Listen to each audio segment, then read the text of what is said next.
I'll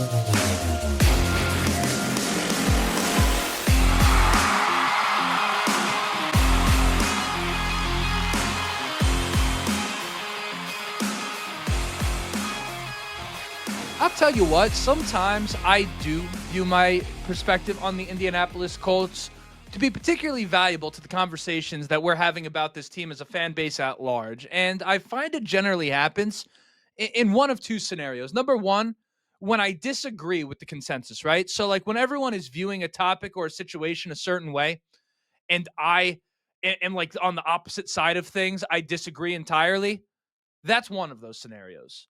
The other scenario is something that's similar in nature, but not quite the same.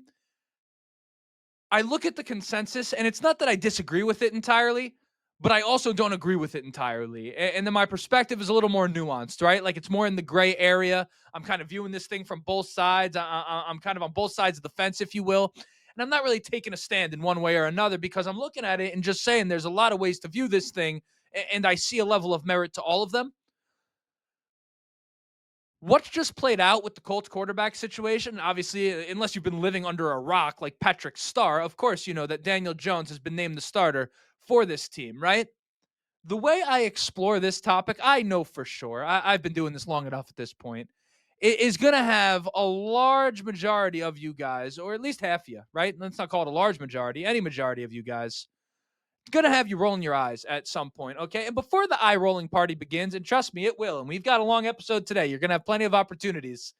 I do want to make sure that I kind of communicate where I stand clearly before I get into all the wrinkles of the conversation, okay? Because I would like you to understand where I stand, okay? Anthony Richardson not starting for the Indianapolis Colts, make no mistake about it, there's no two ways to view this, is it's absolutely devastating, right? Like, not just to us as fans, like that, obviously, but to the organization, to Shane Steichen, to Chris Ballard. Like, there's no way to work around the fact that this was not the preferred outcome for the Indianapolis Colts, right? And just like you, I wanted Anthony Richardson to start, right? Like, I would have started Anthony Richardson.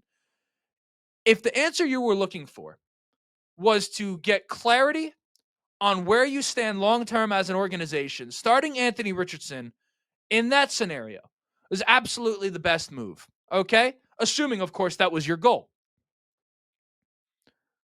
And number two, I, much like you, right? There would be no reason for me to be behind this microphone, even having this discussion in such depth, if I was not a diehard Colts fan, just like you, right? Like that's who we are, okay? And I understand that as Colts fans, when it comes to the quarterback position, and those of you who have been here before, you know where I'm going. You could say it with me. For those of you who have not, you're going to have no option but to agree when I say it. As Colts fans, when it comes to the quarterback position, we have suffered.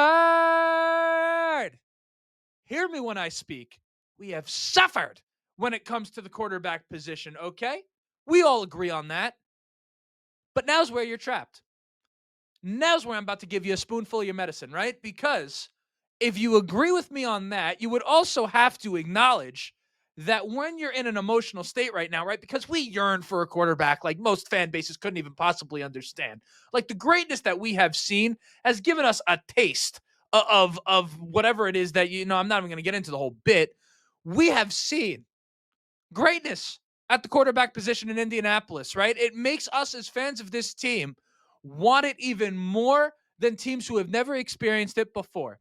And because of that, it skews the filter that we are judging this quarterback battle through. What many fans have done up to this point, they've idolized, they've supported Anthony Richardson to a point where they can't even, what would be the way to describe it? They absolve him of all responsibility when it comes to his hand in what it is that is going on in here. Because one thing I refuse to do, you could say whatever you want about the way the Colts have handled this thing up to this point. I refuse to view Anthony Richardson as some sort of martyr in this story and in this saga that has been his career up to this point. Okay? Steichen is getting a whole bunch of blowback for this decision. And not for anything. I mean, what exactly did you want him to do? And now, listen, if he deserves blame for anything, right? Because Steichen's going to get blowback for things like the development of Anthony Richardson and the decision to bench him last year and the decision to bench him this year for Daniel Jones, right? All of those things, I will make my point very clear on those. If Shane Steichen deserves blame for anything, it's having a hand in drafting Anthony Richardson, okay? That I'll absolutely give you. Like, Richardson did not draft himself at the number 4 overall pick after having, like, what was it, 13, 14, 15 starts between high school and college. I mean, how many games of pickup basketball, let's say, have you played in your entire life? Some of you are saying, dude, I don't play basketball. But some of you guys are saying 50, 100, yeah, 200. Some of you couldn't even possibly produce the number if you thought on it for 20 minutes to an hour, right? Like, you've played that much pickup basketball. Even with all those reps, even with all those jump shots, even with all those layups and defensive, right? The rebounds, everything. Do you at all feel like you would be able to walk on as even the 12th man of a average college basketball team? No, right? So to draft Anthony Richardson, having next to no experience playing quarterback at a high level, on any level, and expecting him to be your franchise quarterback was already a chance to begin with. Now, in fairness, you swing for the fences, and if you miss, you miss. But I'm not going to sit here and pretend that just because things haven't worked out, like the Colts have not given him every opportunity they possibly could have to lock this thing down, right? I mean, think about year one. They started him. He gets hurt, right? His throwing shoulder gets surgically repaired, misses the year. He comes back in year two. And can we call a spade now? Can we be honest as Colts fan now? Now that, like, Daniel Jones is the starter and we don't have to blindly support Richardson all the time, we can actually tell the truth here. Anthony Richardson was awful in year two for the Indianapolis Colts before getting benched for Joe Flacco, okay? I mean, he not only was not playing well, but while not playing well, left the game on third down under his own volition, as if he had been playing good enough to earn the right to even think about making a decision like that, right? So then he gets benched and then comes back in and then gets hurt again, season-ending injury. And then fast forward now to this past offseason, the organization brings in Daniel Jones, who, by the way, was about as I mean, you think for a second that when the Colts bring in Daniel Jones, that their ideal scenario from that is that Daniel Jones is better than the guy that they drafted in the top 5. Like, do you think that that's what the Colts wanted to happen? Because I see that case being made by some people, like, oh, this was all a setup or something like that. Like, this is like the Montreal screw job. Like when people say Vince screwed Brett. No, no, no. Make no mistake. Bret Hart screwed Bret Hart, and Anthony Richardson screwed Anthony Richardson, because Anthony Richardson, in all fairness, right? And of course, coaching matters and all this type of stuff.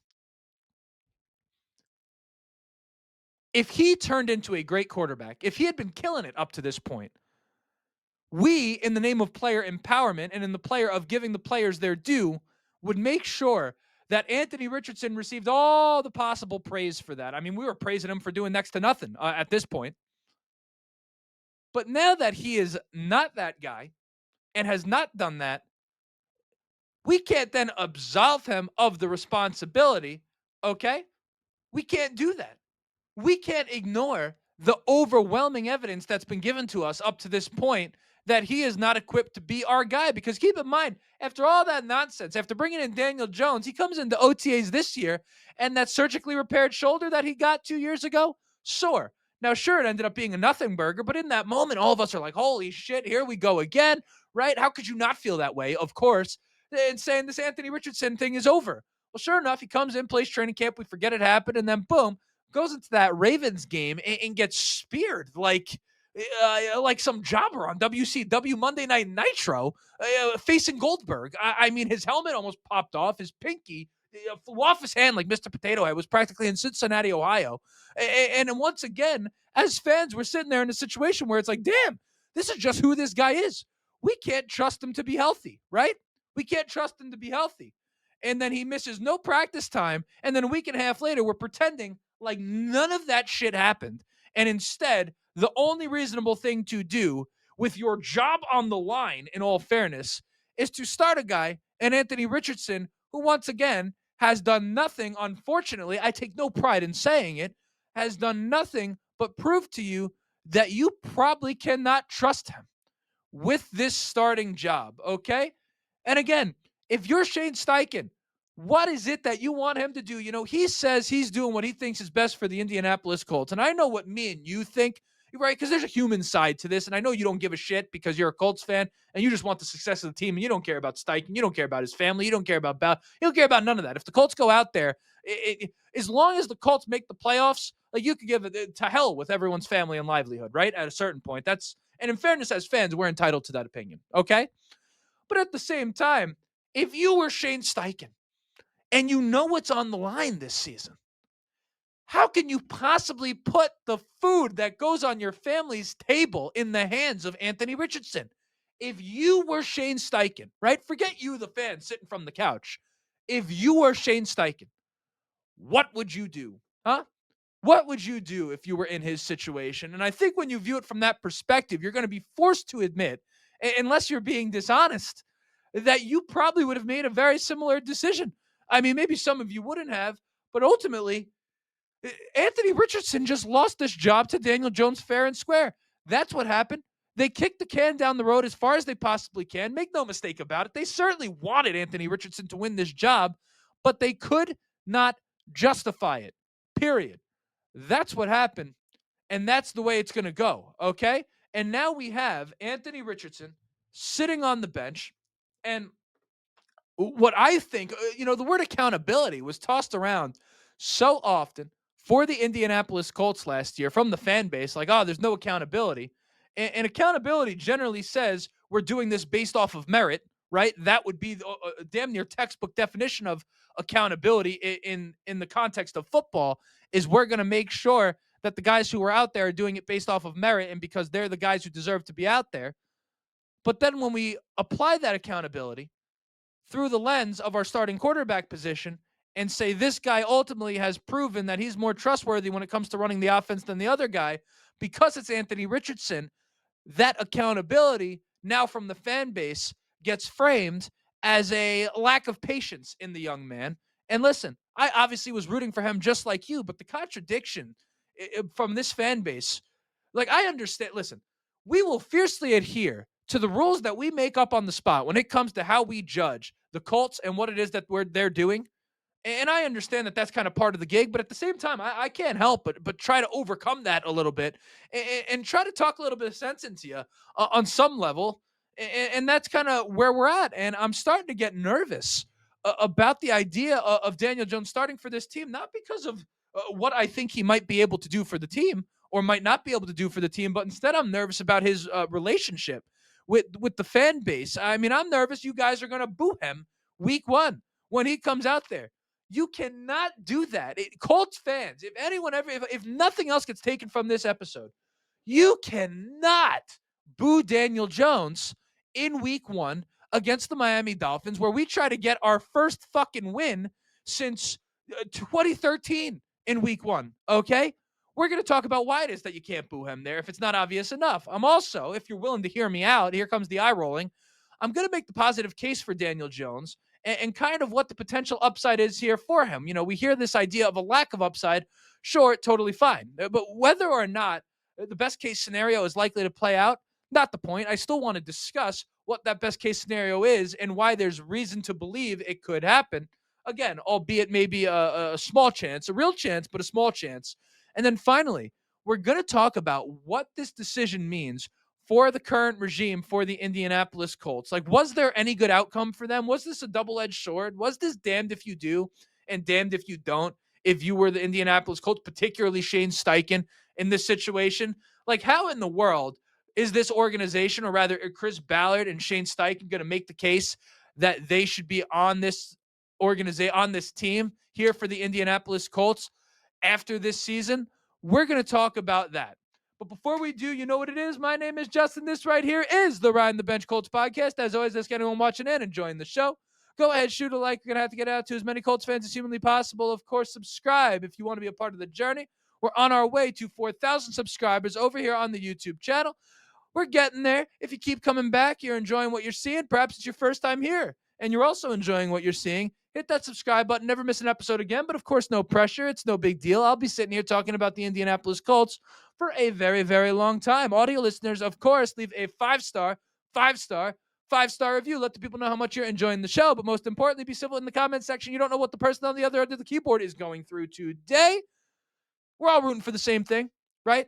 I know right now it feels like this is like Daniel Jones versus Anthony Richardson, but make no mistake, we're rooting for the Indianapolis Colts. We're only rooting for Anthony Richardson because it leads to the success of the Indianapolis Colts. We're not rooting for the Indianapolis Colts because it leads to the success of Anthony Richardson, okay? Let's not get it twisted. Let's make sure we know who butters the bread here. And ultimately, we're Colts fans, not Anthony Richardson fans, okay? We're Anthony Richardson fans because he's the quarterback of the Indianapolis Colts, or was the quarterback of the Indianapolis Colts. But that's neither here nor there. Let's get back into this idea of booing Daniel Jones, because right now, the way I view it is simple.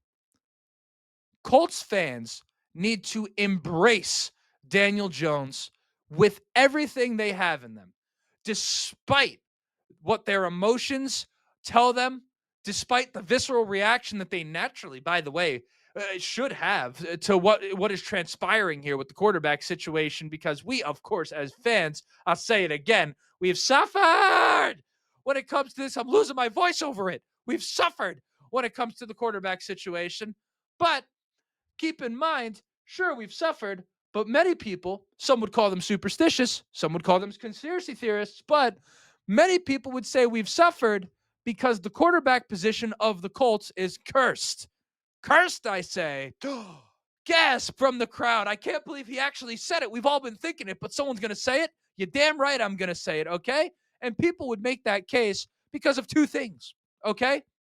One, we cut Peyton Manning after that neck injury. By the way, he goes on to throw 55 touchdowns to the Denver Broncos, okay? Breaks a single season record, and still to this day associates himself more with the Denver Broncos than he does with the Indianapolis Colts, despite the fact that the majority of his illustrious Hall of Fame, first ballot, may I add, career was with our organization. That's how bad we did him dirty when we cut him that time and gave up on him. That's how much that stung to Peyton Manning, who had given us everything, okay? And then two, you can argue that the curse was already playing out with all the injuries of Andrew Luck, and then finally his retirement in week 4 of the preseason game. And perhaps that would have been it. Perhaps the football gods would have stopped right then and there and said, you know what? Enough. You guys have paid your debts for what you did to Peyton Manning. But instead, the fans decided to boo Andrew Luck off the field. And quite frankly, things have not been the same since. Okay? That's what the Indianapolis Colts are doing right now. And all I'm saying is that if you are a fan of this team, you cannot do the same thing to Daniel Jones. Not now, okay? Because you have to understand, part of what went wrong for Daniel Jones in New York, sure, you could talk about the play, okay? Sure, you could talk about the actual lack of productivity on the field. But if you're to talk about it in a bit more depth, the reality of the situation is that Daniel Jones got absolutely chewed up and spit out by the New York market, like happens to many young quarterbacks, many of which who have left New York and been successful, albeit guys that were on the Jets and Sam Darnold and Geno Smith. And I understand those guys aren't Patrick Mahomes and Joe Burrow. You get my point, though. They were obviously much better than they were with the Jets after the fact, okay? And the reason I bring it up is because whether it's the Jets or the Giants, being from New York as a Colts fan, nonetheless, I'm around here. I understand the culture of this city. I understand how the media treats the players. That New York market is so unforgiving, particularly to a quarterback, particularly to someone who they're invested in like that, that if you go through a struggle as a young quarterback, they will absolutely bury you. And the media coverage of the Giants and Daniel Jones were absolutely a massive, massive part. You could argue the primary factor based off of kind of the history of these teams and what they do in New York. The primary factor in the downfall of Daniel Jones, the way the media, the quarterback, it's such a mental battle to begin with, okay? And confidence is so necessary to play that position at a high level. And when you feel like you're walking on eggshells from an execution standpoint, which is where Daniel Jones got to with the Giants at some point between kind of the flip-flopping of the organization, obviously the way the fans turned on him, the whole deal. Your psyche, your confidence, and ultimately due to that, your willingness to let it rip and make a couple of mistakes because it's okay if you do, that freedom, right, in your decision making, in your intention when you're out there can make all the difference for a quarterback. And you can argue, right, that Daniel Jones was really almost, I mean, the damage was just done bad in New York, right? And now he has an opportunity. What Daniel Jones needs is confidence. That's my point. And he needs support from a fan base for once. Okay. This guy comes out here, he does something good, he wins the starting job, and it's like immediately PTSD to the way the New York fans treated him. As Colts fans, we got to be better than that. Like, we can't do that to this guy. We want to put him in the best position possible to succeed. We want this team to be good. Because what I can tell you is this: Daniel Jones, any case that you can make that the Colts have not given Anthony Richardson the best chance to succeed due to X, Y, and Z, Daniel Jones, you can make that case for the way the Giants handled him. A, B, C, D, all the way through Z, right? Like, you can make that case tenfold because they gave him Saquon Barkley and no one else. No offensive line to speak of, particularly from a pass catching perspective. Darius Slayton was the best receiver he had for the fine majority of his time with the New York Giants, okay? By the time Malik Neighbors had come around in year 6, the damage had already been done. I mean, the fan base had already decimated him. They'd beaten him down. It was what it was, okay? And you could call him soft for that if you want, but I find the reality is that not many people could survive that situation, particularly as a young quarterback, right? So now Daniel Jones comes into the Indianapolis Colts with a supporting cast in which he's never had. You look at the offensive line, you know the Colts offensive line is going to be above average, if not better than that. Of course, you have Jonathan Taylor. You draft Tyler Warren, Michael Pittman Jr., Josh Downs, Adonai Mitchell, Alec Pierce. I mean, Daniel Jones, that's 7 guys I just listed off. That's 6 more weapons than he's ever had, if you're going to be 100% honest with you. And you kind of couple that with a guy in Shane Steichen, who ultimately, up to this point, has made every offense work outside of the offense with Anthony Richardson, if we're to be fair, including with Gardner Minshew. It's not like his time with the Colts has been just trash. Okay, getting 9-8 out of Gardner Minshew, that was a big deal for Shane Steichen. Crazier things have happened in the NFL than Daniel Jones coming to the Indianapolis Colts and kind of getting things back together. Now, does that mean 13-4 and a Super Bowl berth? Fuck no, it doesn't. That's not really the point. Instead, it means something else for this regime. The case that the Colts are going to try to build under Daniel Jones, in my opinion, is twofold. One, you have to try to convince new ownership that you are the guy to get the job done if you're Shane Steichen, right? So instead of saying, I'm going to live and die by Anthony Richardson, what he is doing is he's banking on the fact that he can bring the Colts to a level of being competitive in the same vein that they were with Gardner Minshew. And he can bring that to ownership at the end of the year and say, look at my resume up to this point. I've worked with Phillip Rivers. I've worked with Justin Herbert while he was a young quarterback. I've worked with Jalen Hurts while he was a young quarterback.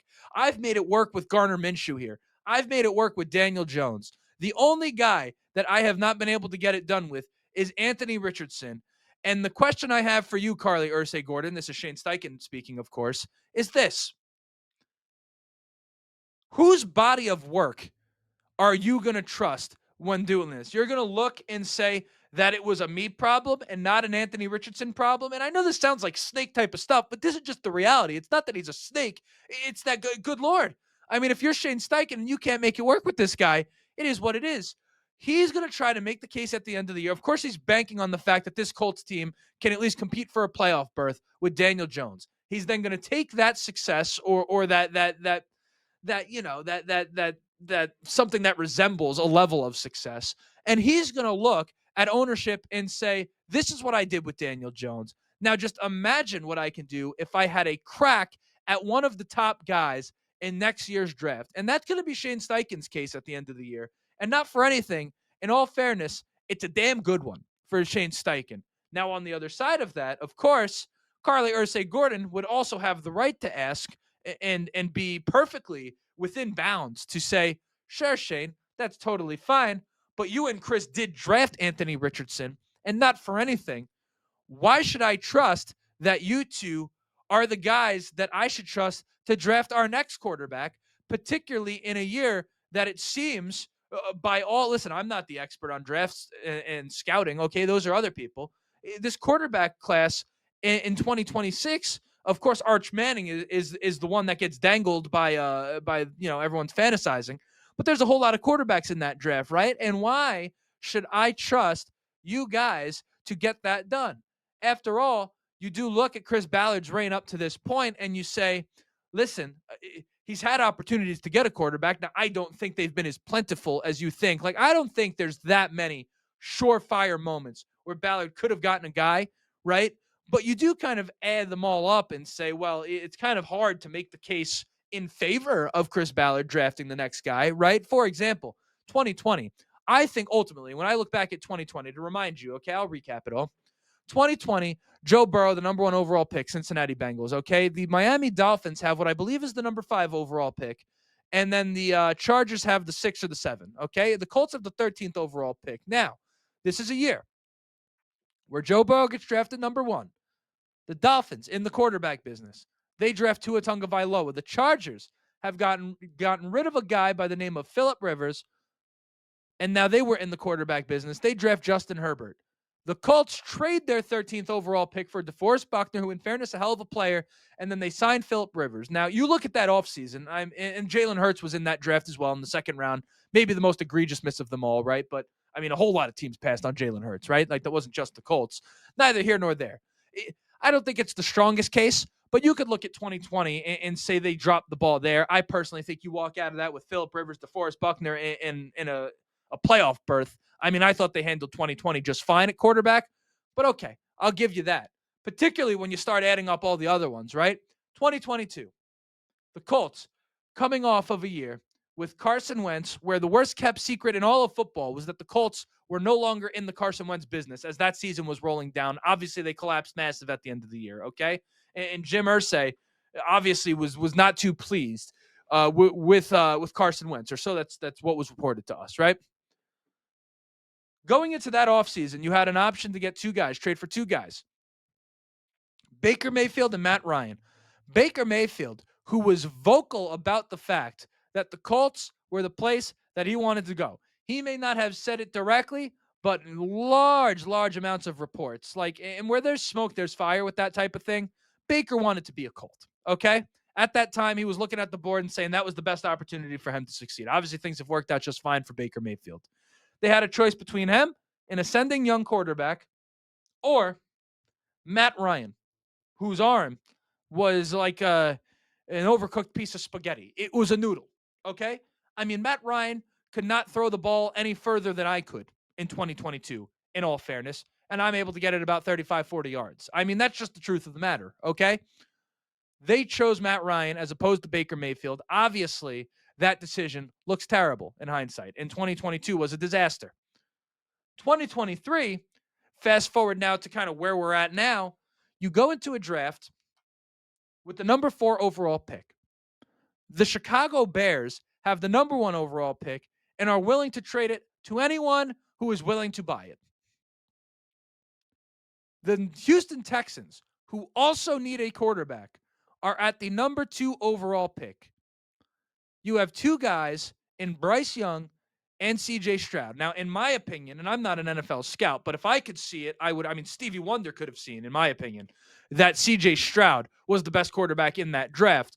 But let's just say, for argument's sake, you viewed that as a 2-man race, and many people did, where it was Bryce Young and CJ Stroud. Well, okay. If you're the Colts, you are looking at that and saying, to stick at number 4, if we view those 2 guys as the best guys, and we know the Texans are going to get one of them, you can probably say that trading up to the number 1 overall pick, albeit might have been a hefty tag, obviously in hindsight, that was the move. And I know we can do this thing, and I've been guilty of it, where you can talk about in the moment how something was a reasonable thing. Like when they did not trade up, I said, okay, fine if you're the Indianapolis Colts. If you don't trade up, I can see why you wouldn't.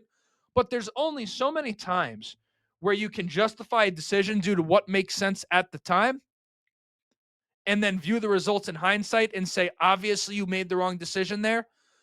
Only so many times can you view a situation like that and then come out of it on the other end and then give them the pass for that type of thing? And particularly when you end up drafting Anthony Richardson. For me, you look and say, how can you possibly trust these guys to draft the next quarterback? I don't know. Like maybe they've learned, but is that a game that you're willing to play? Are you willing to roll the dice on that? Because that will then decide the trajectory of your organization for another 5, 6, 7, 10 years, right? And that's where the Indianapolis Colts are at. But as of right now, I mean, when you talk about Anthony Richardson not winning the job, that's not Anthony Richardson getting screwed over, okay? That's Anthony Richardson losing a job to a guy in Daniel Jones who is 24 and 44 in his career up to this point, and the coaching staff trusts him and his consistency that he would bring to the table more than what Anthony Richardson would bring to the table. And as opposed to blaming Anthony Richardson for that, or rather, as opposed to blaming Shane Steichen for that, I think it's about time that as fans, you do look and say, no, we can hold Anthony Richardson to that one. Anthony Richardson didn't get the job done because not for anything, that's what's fair. You want to talk about player empowerment, you can't have it both ways. And that's my stance on this thing. And that was an episode. My name was Justin. This right here was the Ride the Bench Colts podcast. Like, subscribe if you have not yet. And as always, go Colts.